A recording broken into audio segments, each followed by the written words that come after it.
کیوں نہ یہ پریشانی ہمارے لیے اللہ تعالیٰ کی طرف سے جو ہے وہ کوئی ہمارے لیے آزمائش ہے، تو اس کو آزمائش سمجھتے ہوئے ہمیں بہادری کے ساتھ، حوصلے کے ساتھ اس کا مقابلہ کرنا چاہیے۔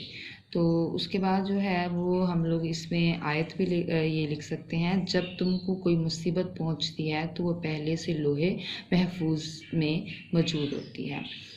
تو ہم لوگ اگلی تشریح کرتے ہیں، تو اس کا شعر پڑھتے ہیں ہم لوگ۔ آفات میں پھیلے گی کب تک نہ مہک تیری، گھر گھر لیے پھرتی ہے پیغام صبا تیرا۔ تو اس شعر کی تشریح ہوئی، اللہ تعالیٰ آسمان کی بلندیوں پر اپنے وجود کے اعتبار سے موجود ہے، لیکن اگرچہ ہماری نظروں سے چھپا ہوا ہے، مگر صفات کے اعتبار سے اللہ کا جلوہ دنیا کے تمام مظاہر میں ہمیں نظر آتا ہے۔ ہر چیز میں جو ہے وہ اللہ تعالیٰ کی ذات ہمیں نظر آتی ہے کہ ان چیزوں کو تخلیق کرنے والی کوئی ذات ہے۔ تو اسی طرح اللہ نے اپنے وجود کے ثبوت کے لیے بے شمار مثالیں جو ہے وہ پیش کی ہیں۔ اس میں آپ لوگ جو ہے وہ آیت لکھ سکتے ہیں، اللہ ہوائیں چلاتا ہے جو بادلوں کو اٹھاتی ہیں اور پھر ہم بادلوں کو خوش زمین کی طرف لے جاتے ہیں۔ یہ انورٹڈ کوما میں ہم لوگ آیت لکھ دیں گے۔ اسی طرح اللہ نے اپنے وجود کے ثبوت کے لیے بے شمار مثالیں پیش کی ہیں۔ کائنات بنانے کے بعد پھر اللہ تعالیٰ لمحہ بہ لمحہ اس کی آرائش میں مصروف رہتا ہے تاکہ اہل بصیرت یعنی دیکھنے والے جو ہیں وہ اس کے وجود کا احساس کر سکیں۔ صبح کی جو ٹھنڈی ہوا اللہ تعالیٰ کا پیغام گھر گھر پہنچاتی ہے، صبح کی جو ٹھنڈی ہوا ہے جہاں جہاں سے گزرتی ہے اللہ تعالیٰ کی توحید کا جو پیغام ہے وہ پرچار کرتے ہوئے گزرتی ہے۔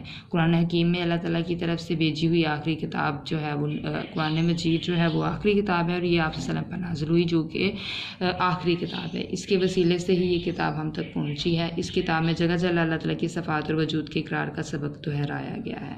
اس کے بعد لاسٹ والی تشریح پڑھتے ہیں، ہر بول تیرا دل سے ٹکرا کے گزرتا ہے۔ اس میں میں نے 5ویں تشریح پڑھی ہے، اس میں ہم لوگ یہ شعر لکھیں گے، رنگ تیرا چمن میں بو تیری، خوب دیکھا تو باغباں تو ہے۔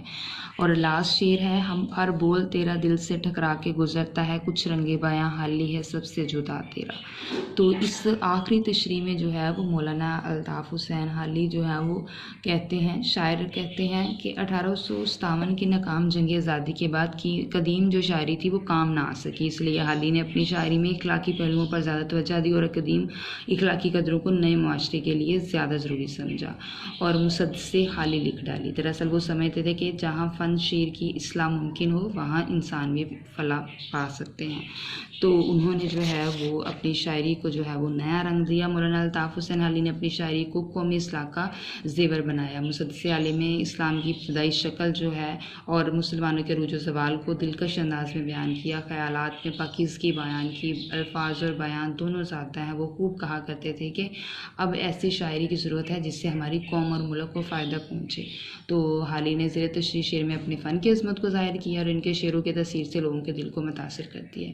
تو یہ آپ لوگوں کی تشریحات تھی۔ اس میں آپ لوگ یہ شعر لکھ دیں گے، مال ہے نایاب پر گاہک ہیں اکثر بے خبر، شہر میں کھولی ہے حالی نے دکان سب سے الگ۔